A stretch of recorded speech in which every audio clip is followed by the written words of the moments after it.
What's up, everybody? I'm Mikey Tableman, a mental health advocate, spoken word poet, and the founder of A Mind's Pursuit, a nonprofit foundation geared towards changing the stigma of mental health. You're watching Success, Motivation, and Inspiration, where we share interviews with incredible leaders who are crushing it in life and business. Mikey, man, it's good to have you on the show. Thank you, man. Appreciate you having me. We're on Success, Motivation, and Inspiration with Mikey Tableman. First question for you here. You've said that your work doesn't come from theory. It comes from survival. What does that mean in your own words? The whole nonprofit is based on changing the stigma of mental health. I've gone through some severe mental health struggles throughout my life. I've dealt with anxiety, depression, manic disorder, addiction, and I had a suicide attempt back in 2018. So everything actually comes from my own struggle story of knowing that I didn't feel like I could talk to anybody about it the way I grew up. You know, you're a man, keep it down, only show anger, nothing else like that. And it got to a breaking point where, you know, people saw my life and thought I was this, you know, really cool person who had all this really cool things going on. And I was on private jets all over the world. I was throwing some of the biggest parties. I was in hospitality and entertainment for a long time. And as awesome as my life looked on social media, I was absolutely miserable and hated myself and thought that I didn't have a reason to live. So everything comes from, I felt no human being should ever feel like that. So that's why I do what I do, is to help people that are in that spot to know that they're not alone in their struggles. And if you're on this planet, you have a specific purpose and there's something special about you. And if you can't find it yourself, well, let's help you. Man, I love that. And so many people, I've had guys met me, you know, where I had a guy chase me down in the San Francisco airport, you know, asking for an autograph. A lot of times folks don't realize that social media persona. I mean, that's our job. It's show business, putting your best foot forward, showing, you know, all the cool stuff that's happening in life. Yeah. But we're not showing the back end stuff that's parts of life that sucks, and everybody's got those. So yeah, you see the highlight. Most people just see the highlight reel, and yes, sir, not the day to day. When you hit rock bottom, what was the first step you took to start climbing back out? I had to open up. So I opened up to my sister. She's my best, not my actual biological sister, but she is my best friend in the whole wide world, and has been nothing but family to me. You know, she knew something was off, and I kept on saying, no, I'm fine. But she's the one that kind of found me after I tried to take my own life, and she's like, what's going on? And then I kind of just, everything kind of just spewed out. It's like the dam cracked. But the wild thing, you know, I learned something really heavy in that moment. Because when we talk about, you know, suicide, which you're not supposed to say, you know, on social media, which I think is ridiculous. You have to use unalive yourself. But I always thought it's like, you know, I would always hear people say, oh, that's selfish. It's like, well, you don't know how I'm struggling every day. So I got to keep myself going to make sure other people feel okay. Like, no, that's selfish on your end. Let me be, let me do what I need to do for myself. But then I saw the look in her eyes after I said it. And then, you know, my parents and my brother, and I was like, I get it now. I get how me doing something like this would affect them for the rest of their lives. Yeah. So I still don't agree with the terminology of it, but I understand the concept more than I did. The thing with suicide is when you make that decision, if you're successful, you're ending your life at the worst possible the worst possible part. There is no possibility of it getting better. You just shut it off at, you know, as you're losing the game. So any advice to somebody right now that's watching the show that's maybe contemplating whether they want to end their life? I mean, I have so many things that I've learned. I've gone through a lot of therapy, but I think, you know, everybody I've talked to that has been in that place, and we see suicide numbers climbing. You know, somebody commits suicide every 40 seconds. It's like everybody feels alone. It's like, yo, you're not alone. Like it can get better. I look at life as a pendulum swing, right? If it was this bad, it has the potential to get that good. You gotta hold on. And like I said, I truly believe everybody's on this planet for a reason. Working and finding your purpose and finding that reason is enough to keep going. And then, I mean, honestly, the other thing of it is like, it's valid what you're feeling. I think a lot of people would, you know, someone's suicidal. It's like, oh, it's not that bad. You're okay. It's like, no, what you're feeling is real. And don't let anybody tell you it's not. You're a human being. You're having a human emotion. It's okay to feel that. It's normal. It's human. You're allowed to feel like that. So don't think that there is something wrong with you. I had a guy that's a Navy SEAL Team 5, SEAL Team 7, Navy sniper. Some guys were asking him about suicide. He said, in his opinion, that's God telling you, and you're looking down on yourself going, my life sucks. I've got no friends. I've got no, nothing's going good for me. He said, who are you helping? Look at yourself and try to figure out, stop the selfish thing of, oh, poor me. I mean, again, this is a guy that could kill you with a spoon that you're sitting there eating with him in front. Yep. But he goes, man, stop being such a selfish little sissy. Look at yourself. Figure out how you can help somebody else. Figure out how you can change their life. He said, as soon as you start looking at outside and trying to figure out how you can help people, you stop having that poor me kind of a feeling. But yeah, I mean, I've never been to to that point of being suicidal. I had my dad at one point handed me a pistol and told me to do the world a favor. Again, the whole concept of the selfish thing, I think it's very layered to it.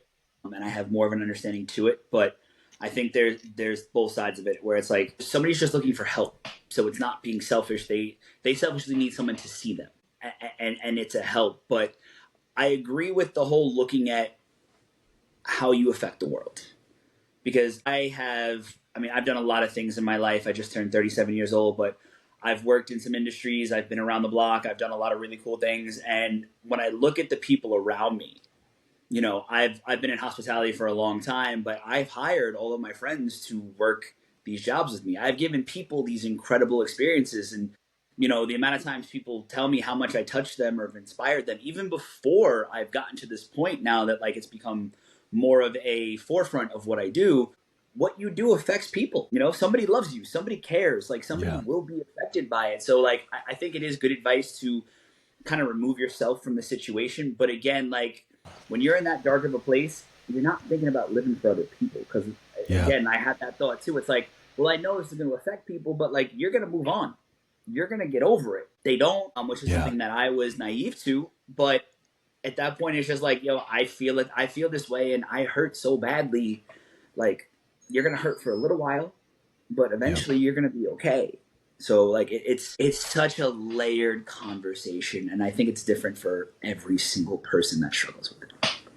Well, I love seeing that insight on it as well, and it's always cool talking to different leaders who've made it past or are crushing it in life and business, and just kind of seeing your insight and how that all comes together for you. I was checking you out before we ever got on the show today. Checking out the Chaos Controlled podcast. You're crushing it on YouTube. I was just looking. Your videos are generating.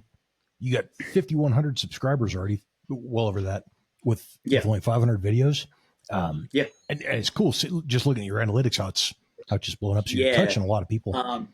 I got a stat because now as the podcast is growing, the crazy thing about the podcast is I started it in 2021 with a buddy of mine, my co-host Danny J. Gomez, who had this insane accident and is now in a wheelchair, and says the best thing that ever happened to him. We started it as something in the pandemic, just for something for us to do, and it started as a nightlife podcast just to tell crazy stories, because I came up working in all the crazy clubs in Hollywood during that TMZ era, where you were seeing Paris Hilton and the Kardashians and Tom Cruise and all them out about. I was working in the clubs and hosting them during those times, so I have seen some wild. So we're just people always ask about that. Let's start a podcast on it. And the crazy thing is, the first season we just shot in my living room, only audio, and we had 40 people in season 1. Every single person we both knew. I had no idea that people were struggling with something as deep as they were at the same time I was. So we're okay, this has way more legs than we thought. So then season 2, we got with the production team, Daymaker Production, Sophia Monroe, who's now one of my partners in A Mind's Pursuit and Chaos Controlled, who runs a production company out in Vegas. She came on board, and we changed the aspect of it. We're well, let's make this more human, and let's create a space that's extremely vulnerable and people can honestly tell their stories. And we just had such a great time shooting it, and we created this vulnerable, safe space. So many people came in and cried that I would have never expected. And in season 2, as we started releasing, I actually had a psychotic break and had to go to rehab. So season 2 it was coming out, every 2 weeks, and then we go a month without releasing an episode. And so we actually haven't really had a continuous run until season 3 is coming out here September 3rd. Which we're excited about. It's a weekly podcast. But I got the stat, as we're now building everything for sponsors and things, that we have over 215,000 views total. I'm yo, that's really cool. I would have never, expected it. And, it's really awesome. I'm known in the hospitality world very, very well. And, a lot of people know me for that. So it's when people stop me, it's yo, I love your podcast. I'm oh, that's really cool. Now I'm branching out and I'm actually trying to make a difference in an industry that gave me so much, but also was a Yeah. huge component in my struggle. So it's like, it's awesome that I can give back and help a lot of people. And people like, yo, man, I listen to your show while I'm getting ready for work, and knowing I'm going to go to a nightclub and knowing I got to bartend for the next 6 hours dealing with stupid people. And I hate it, but it's nice to listen to you guys and know that, you know, you're making it work. That's awesome. And then between you got Chaos Controlled and A Mind's Pursuit, how did you turn addiction and bipolar disorder into a platform that's actually inspiring others? Well, I think a lot of people. So I was diagnosed with bipolar. But then every psychiatrist you see is going to tell you something different. So I'm actually really overworking with psychiatrists. It's like, yo, you talk to me for 20 minutes, you give me medication. That's an opinion. The reason why I actually ended up in rehab is because I had a very negligent psychiatrist. But you think you can trust the system when I was really going through it, and just put me on every single different medication. And it was actually creating such a chemical imbalance in my brain. That's when I just started smoking so much weed and taking pills and oxy and Xanax just to level myself out, until the point where the combination of everything led me to a psychotic break. And then I needed to be put into, I checked myself. I had a psychotic break and I'm like, I need help. And I checked myself into rehab and a sober living. And now it's been a little over 2 years that I've been sober, and it's a whole different change. But I think just like seeing how many people struggle, and then how many people opened up to me when I'm open about my story. And honestly, man, I had to believe I went through all of it for a reason. Whether you want to believe God, universe, whatever it is. I grew up very Catholic, so I'm a little bit more removed from religion, but I live in LA, so very spiritual. I had to believe it was for a purpose. You know what I mean? Like, I've done a lot of soul searching, a lot of therapy, a lot of retreats, a lot of meditation, gone down the mushroom journeys, the ayahuasca journeys, things like that. And like, I just had to believe, and just, I feel deeply that I went through all of that for a reason, to be able to speak on it, to help other people. And I have a lot of people around me, and we have this great team in A Mind's Pursuit now. There's about like 10 people that are part of the nonprofit, and another 5 people that work on the podcast that truly believe in all of these concepts and ways of being and thinking that I do. And, we do it through the podcast, but I'm also a spoken word poet, and everything I talk about in my poetry is my struggles. And people are like, yo, you find a way to find the words that most of us can't find. So like, I have so many people that now really believe in me and what I'm doing. And I'm like, all right, well, there's a reason. The big difference. I mean, I've interviewed hundreds and hundreds of people a year since 2017, I think. I'd meet with these guys, big dog, multi-million-dollar a month guys that are crushing it in every industry, every walk of life. The difference between winners and losers is a loser will give you all of their past, the failures and the struggles and the abuse that they went through and the bad relationships as the reason why they are a loser today.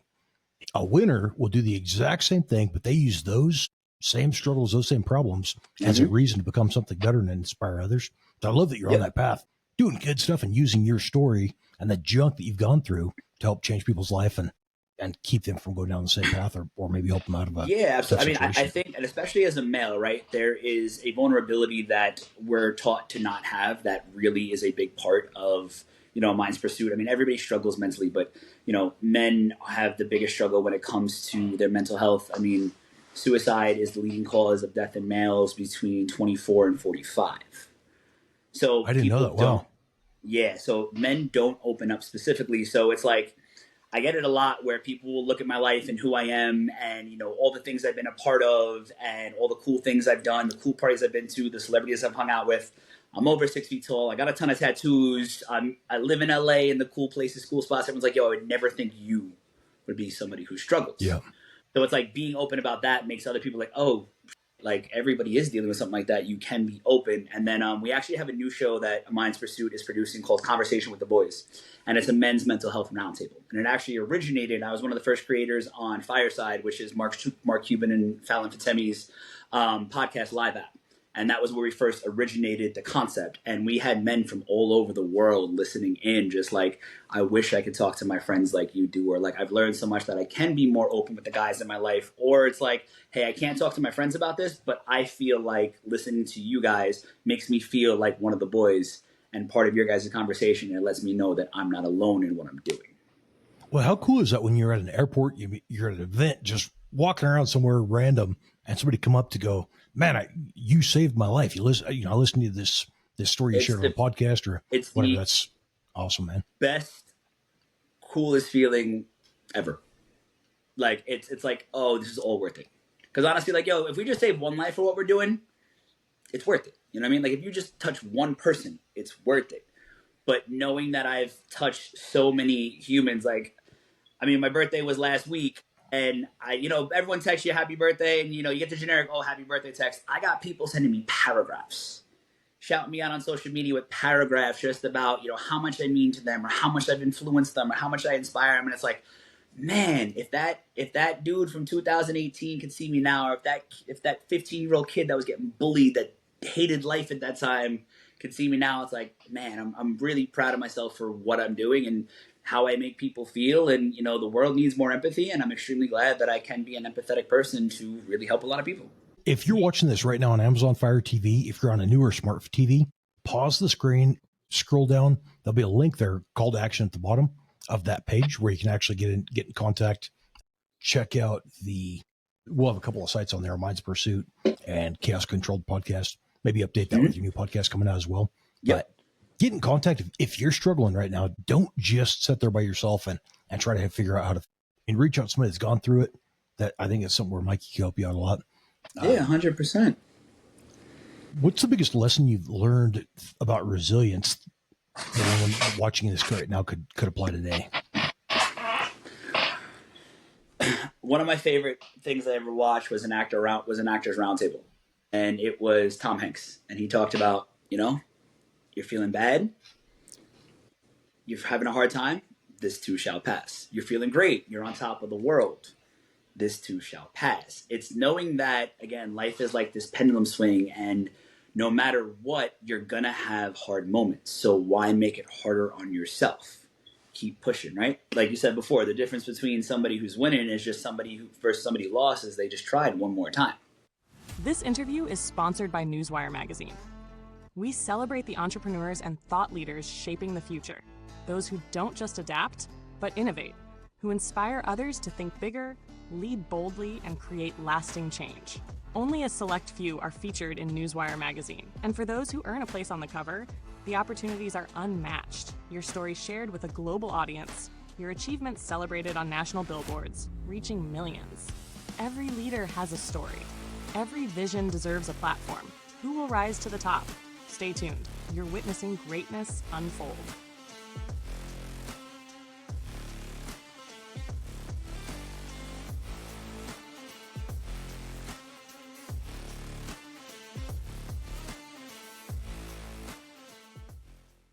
Welcome back to Success, Motivation, and Inspiration. We're on with Mikey Tableman. Man, it's good to have you on the show today. You talked about chaos becoming controlled. What's your daily practice for bringing order to your life right now? I break my days up into 3 parts. So my morning is for me. I wake up, I meditate. First thing I do, as soon as I wake up, I put on a Joe Dispenza meditation, calm myself, get my head right. I journal, write what I want my day to be, my gratitude. You start your day off with positive affirmations and gratitude. It just sets you up for success. And then the next hour is just for me. I stretch, I have my coffee, I read a book, I put on music and sing and dance around my house. Whatever is going to make me feel good and joyful, or even if I just sit outside on the patio and just watch what's going on the street and just be present. I don't pick up my cell phone right away. I'm not answering emails right away. I'm not hopping on social media right away. I'm taking my time. And then after that hour, I go to the gym, I get my body workout in, and then I start my day and I get into everything. Like, I feel like starting your day off right is the best way to keep yourself grounded and composed. Talk about chaos when you're working in live events and live music. It is insanity 24/7. So I really needed to find that balance. Now, you've also written a book called My Manic Maze, right? Yeah, coming out. Now, it will be coming out in 2026. Okay, cool. Now, what message do you hope that people would take from that book and EP? So basically, the book and the EP are within the same, right? So it's basically how, first thing I was ever diagnosed with was bipolar manic disorder. So then how that kind of segued into my anxiety, to the depression, to the imposter syndrome, to the addiction, to the suicide attempt, and then what I learned from it. And I put that all into a poem, We've created a visual album for it as well. That'll be dropping in early 2026. First single will be released sometime in November. And it's just like really a depiction of being very open and honest through, metaphors and just ways that people can relate, and through a very artistic approach. The book takes the poem, so you can read it because like I'd be performing and people are like, yo, I really wish I had your words next to my bed at night when I'm struggling with it. I'm like, yo, that's really cool, but what if I get like really in depth and honest? So I take my vulnerability level to the highest I've ever taken it, and just become extremely honest in like a memoir style of like, yo, where I was, like what was going on in that moment, the hazy moments I remember during my suicide attempt. What was some of the hardest struggles I had during my addiction? What was an anxiety paralysis looking like, where I couldn't leave my house and my mind was spewing with thoughts and racing, and I didn't think I was going to come out of it, and just really putting myself back in those places and just really opening up to a level that I haven't seen a lot of people do, just to show people like, yo, you're not alone in it. Because I know a lot of people do feel the same way I feel, at least from what they've told me, from where I've been. So it's like, all right, cool. Well, let's be really real about it. That's one of the things, looking at your social media, where you've got the lifestyle posts and this guy's a stud, these cool pictures, you're doing cool stuff, but also sharing that vulnerability. Is that something where in your book, are you sharing just your own story, or are you applying that to how people can actually put that in their own situation and share their own life? Cool. I'm sharing a lot of my own story, but then I do drop in things of like what I've, like wrapping up each chapter is things of like what I've learned and what can be helpful. But I mean, like, here's what I think about it. I'm not a therapist. I'm not a psychiatrist. I did not go to school for any of this. This is what works for me. Try it out. Maybe it'll work for you. Maybe it won't. But at least now you're on the path for looking for something, and you start. Because once you start the process, you'll be motivated more to keep going. Now, for somebody who's watching this right now, whether that's on Amazon Fire TV or a social media clip, I love the vulnerability that you share. What role does vulnerability play in actually building real influence and people that really know you rather than just your social media profile? I think that's how you really connect to somebody, and how you can tell their honesty and their authenticity and what they're really about. I think there's too much highlight reel and people putting on social media, what they want to be, or like you always hear, don't meet your heroes, because they're not going to be anything that you thought they are. It's like, if you meet me in person, I'm the same person that you see on my social media. I'm honest, I'm vulnerable, I'm empathetic, but I also struggle. I also need my alone time. I need time to hibernate. I need time to decompress. I need time to sit by myself and just regroup. So it's like, I think the authenticity, I think we're starting to move, the influencer thing. And I really don't like the word influencer, because like, yo, what are you influencing? Like, realistically. And I think, the world and social media is getting kind of sick of that.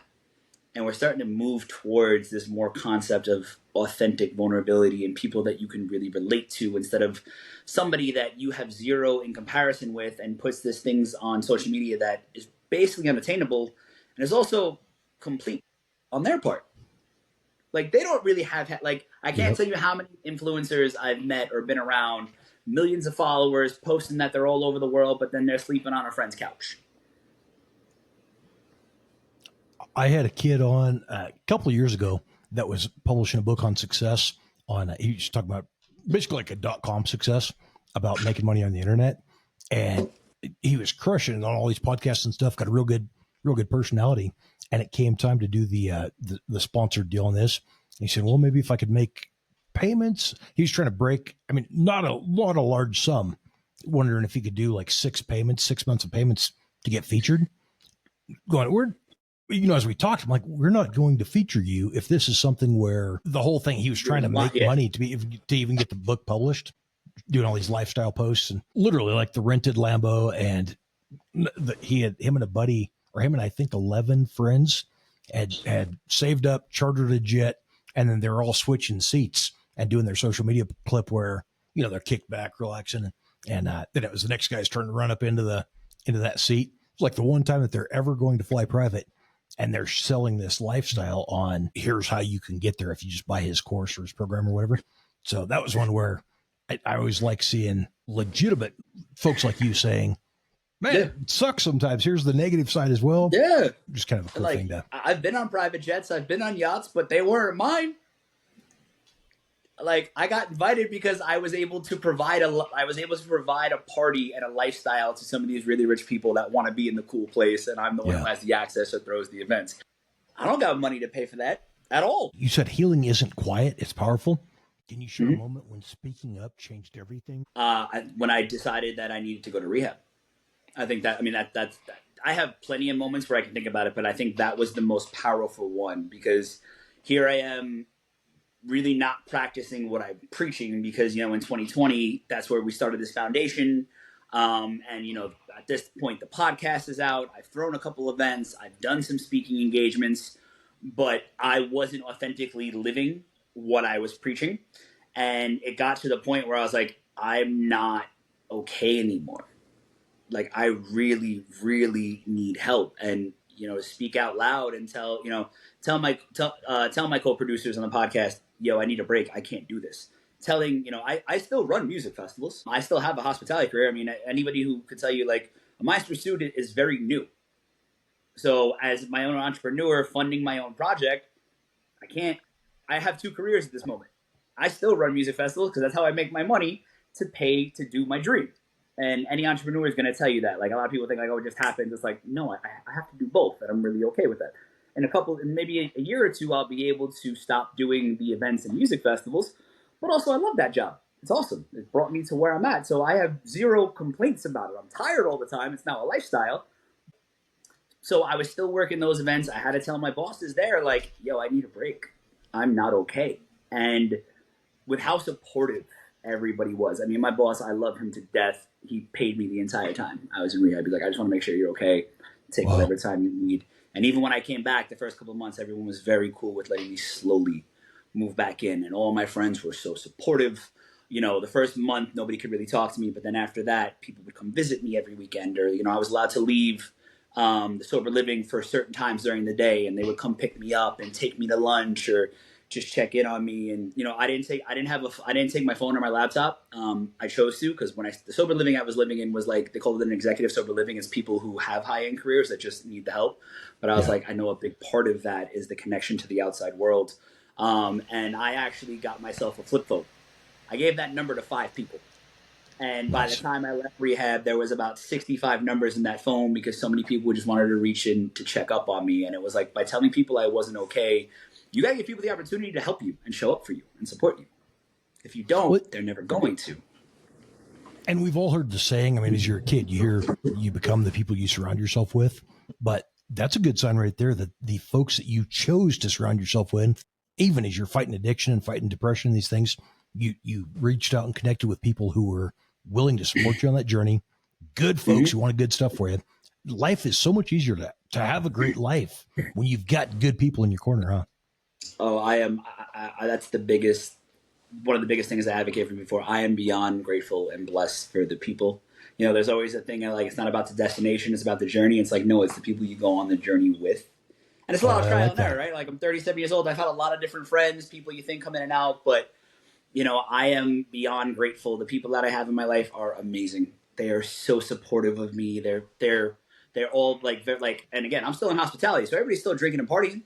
But if I'm out and about, granted, I'm okay with it now. But when I first got out of rehab and I'd be out with everybody wouldn't drink. They wouldn't smoke. They wouldn't, participate in anything if I was there, just out of respect and love for me and wanting to make sure that I was okay. That's awesome, man. People say, you always hear that people in LA are terrible. It's like, not my people. That's awesome. Yeah, but you could probably be in a prison and find some good folks in there that, I mean, obviously, a lot of times prison is, you'll have folks that are in there for bad reasons. But again, if you're surrounding yourself with folks that are trying to do good stuff, want good for others, just good-hearted people, that's going to make that so much easier for you. How can art and storytelling break stigma in ways statistics and speeches never really could?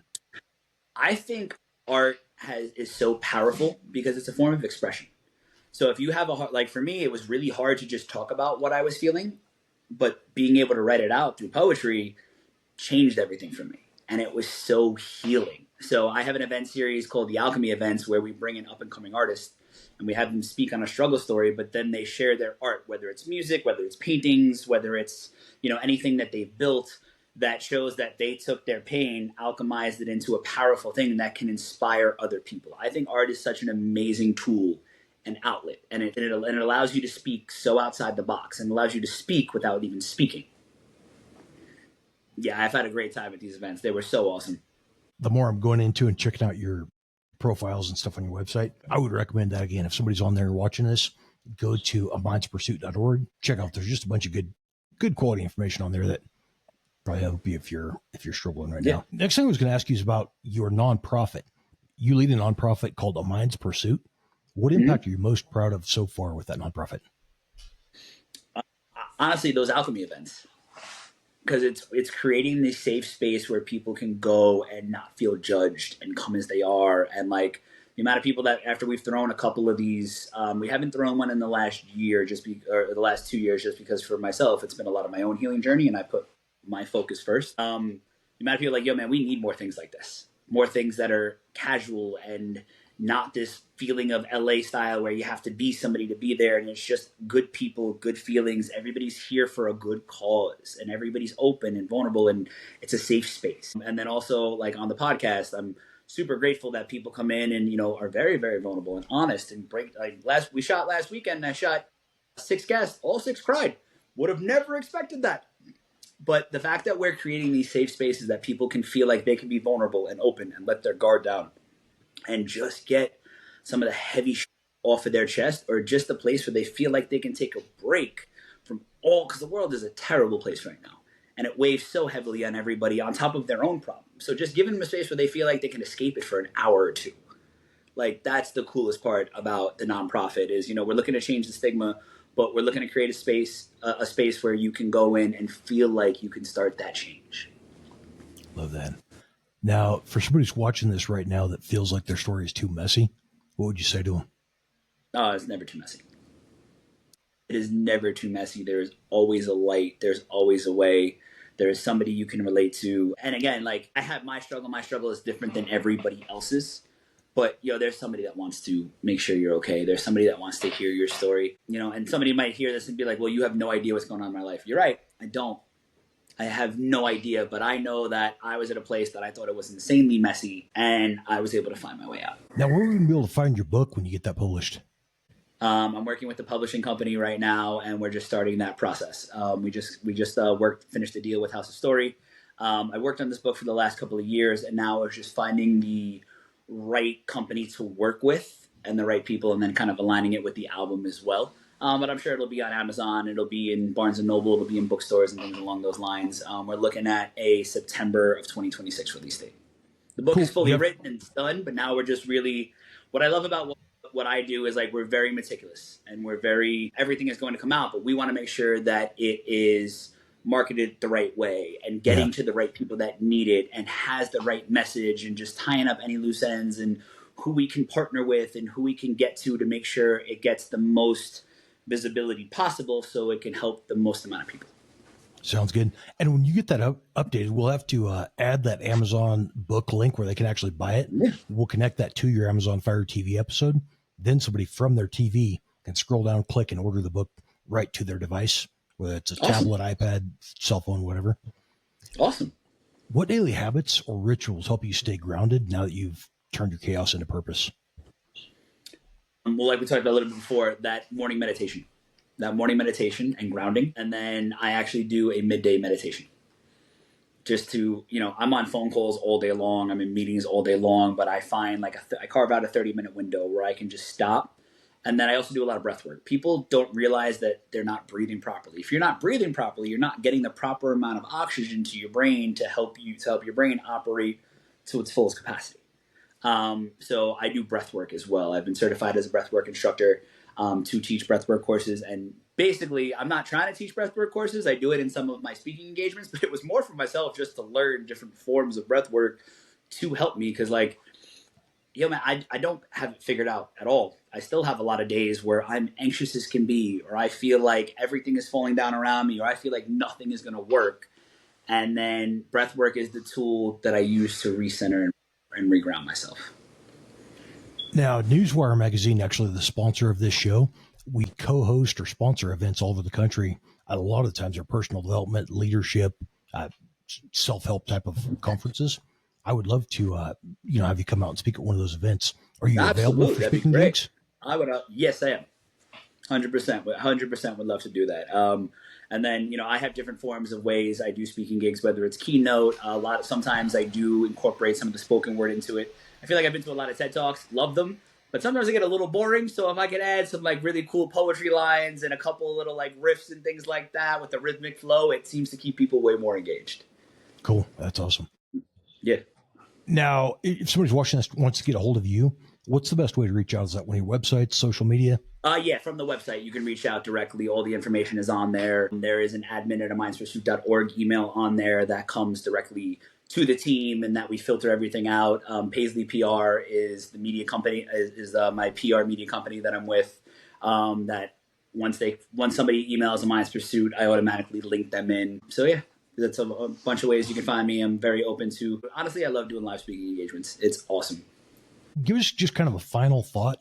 If someone only remembers one thing from this conversation, what do you hope that is? Just that you're not alone in your struggle, and it's okay to be vulnerable. And, that's why I talk about everything as much as I do, where it's like, you're a human being. You're having a human experience. It's okay. Thanks for watching Success, Motivation, and Inspiration. This episode was designed to help you level up. See you next time.